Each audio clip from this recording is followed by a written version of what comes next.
All right, hello and welcome to my channel today. If you're new here, this is a variety channel that covers a number of topics, but today I'm going to be talking about a project that I kind of talked about in one of my last videos and have been talking about recently, and that's my new house build that is supposed to start in April. Now I've had some people asking me questions about the status given the new tariff stuff, and so I thought I would make this quick video. It's going to be a little bit informal, just to address that situation and to update everybody on how it's going. I already shot this once, and I shot it all in slow motion because of course I did.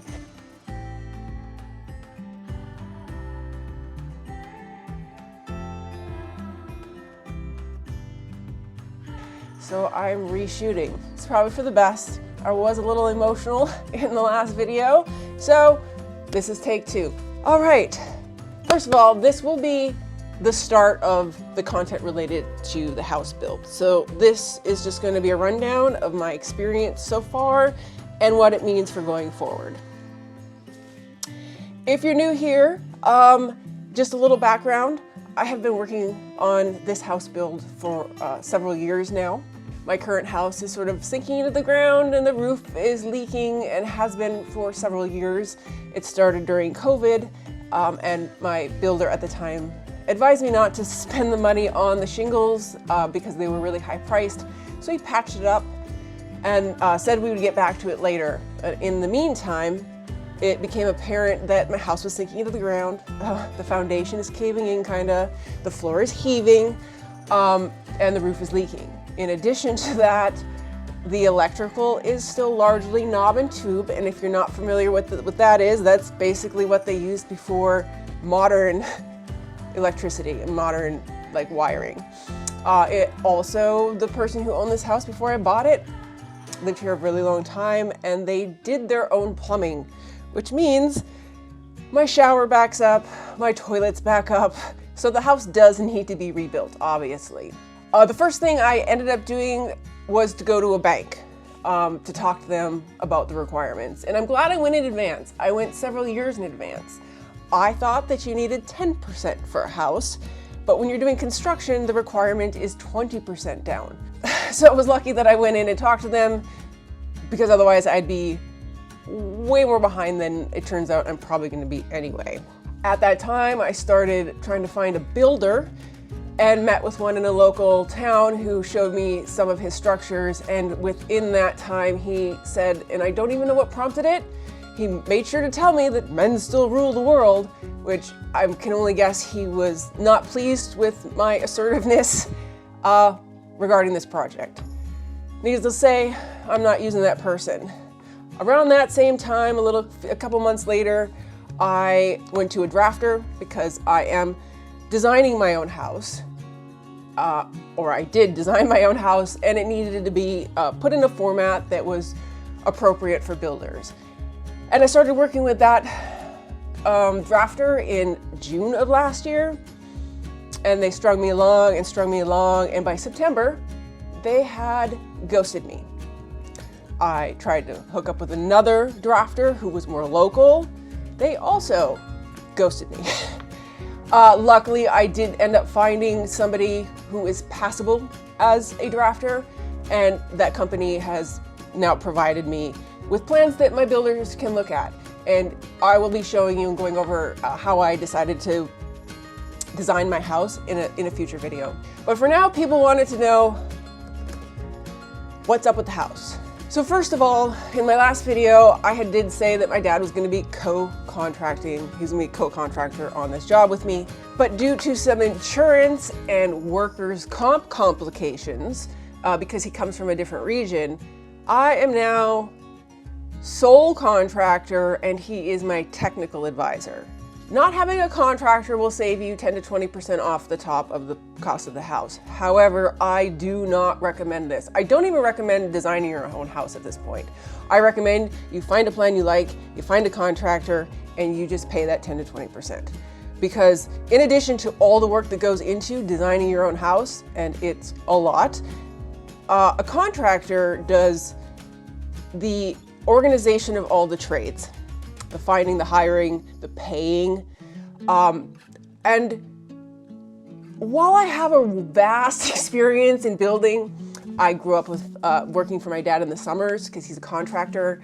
I took building construction in high school so that I could get out of the more complex math requirements. And then I worked at a big builder's supply company in the Midwest called Menards, and I worked in the building supply department for a year before I became a cashier. So I have a lot of experience. But going into this, I had no idea how much was involved.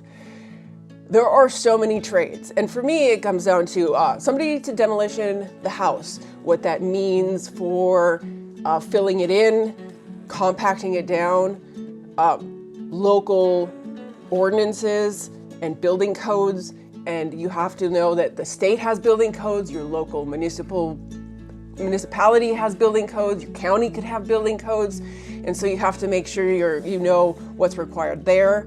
You have to have a plumber, an electrician, HVAC, millwork, flooring, and tile work. Insulation is a separate thing. I'll put the list of, so far, all of the positions I've had to fill and coordinate on here. There is a lot to do, and I have a full-time job, which makes it incredibly difficult because when I get home from the end of the day, when I've driven hundreds of miles for my work, making calls and organizing tradespeople and doing all the communication required in building a new house is a bit stressful. Yeah, it's stressful. So, to get to how the build is going generally and tariffs. Last week I had an all contractors, all trades meeting, and numbers were floated around that were far above what I have budgeted for.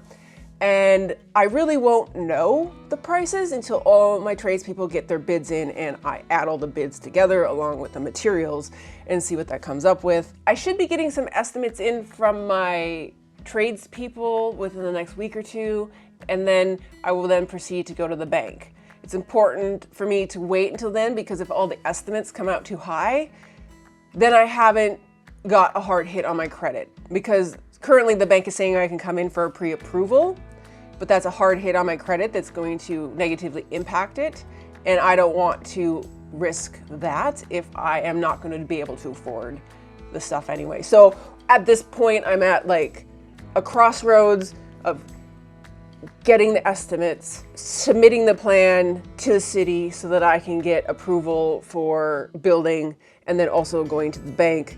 And it feels like they should all be done at the same time, so it's a time crunch. So currently I'm in a Schrodinger's house build situation where my house is both being torn down and rebuilt and not being torn down and rebuilt, which is stressful because it's supposed to start in April and it is now the middle of February. Luckily, I have found a place to stay. It's going to be on the property somehow, probably in a shed if I can afford to build a shed to live in. But I've been lucky when it comes to tariffs so far. The same company that's doing my drafting is going to supply a large portion of the materials, and they did say that they purchased a lot of them in advance. So if tariffs on wood and stuff come back, it should not influence it, but I am not sure when it comes to the metal and aluminum. So I'm going to have a metal roof and I'm going to have a metal siding, and there was just 25% tariffs put down on that. Again, to go back, the house is probably going to cost more than I can afford as far as I've been told so far, but I'm not writing it off completely. If I have to, I will try to make the house a bit smaller perhaps and see if I can do it that way, but I don't want to press it too much because I kind of feel like if I can't get it done, the universe is sort of telling me I should wait.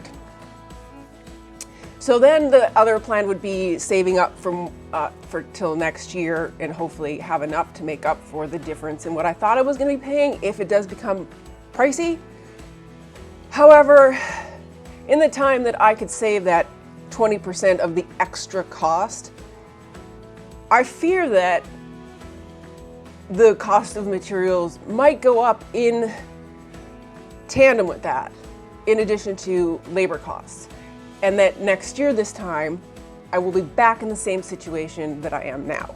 So there's a lot of stuff to consider. On the upside, I've got all the groundwork laid. If I have to wait another year, I'm gonna have the house plan. I know who I'm gonna hire and stuff like that. But as far as the impact on tariffs so far, I don't think it's impacting much outside of perhaps prices are already being increased in anticipation of them. I wish I had gotten estimates last year so that I could sort of see how much they're increasing. But if I have to wait till next year, I have this year's costs already, so I'll be able to see how much the price of things went up. I do know that tariffs will impact the price of things because they did last time. There was big tariffs because they're a tax on the consumer that we have to pay. So yeah, I don't know if I'm getting my house. I'm trying not to stress about it. And again, I do not recommend what I'm doing. Do not, unless you have the skills, do not design your own house. I've been doing house drawings and stuff, floor plan drawings since I was like 9 or 10. And again, working in construction, I'm familiar with them. So I came at it with a lot of sort of experience compared to most, but don't do it. Hire a contractor, pick a plan, hire a contractor. And just remember, if you're building from scratch, you're gonna get a construction loan and it's gonna be 20% down. If you get a house, it's 10%, unless you can get a deal through like Fannie Mae and Freddie Mac, which are sort of programs in the government, if they still exist, and I'm not eligible for them. If you have any questions and things you really want me to talk about in these videos regarding this house build, please leave a comment in the section below. If you have something assy to say, you can keep it to yourself. And I want to thank you for making this far. If you are usually here for cat content, I will be having a cat video coming out soon regarding idiopathic cystitis, an update on Baxter's medical condition, and a medicine that I found that works. I hope you've all been well. Thank you for stopping by, and as always, have a wonderful day. Oh my goodness, hello. Who's being a cutie over there? Hi, Talk Talk. Hi, Sylvie. Sylvie? Yeah, Sylvie. Tucker. Little Talk Talk over there, being cute. Mama. Haley is the black one, and then Mossy is the little one. Sylvie, he's gonna become a house cat, probably. And Tuck Tuck, he also wants to become a house cat.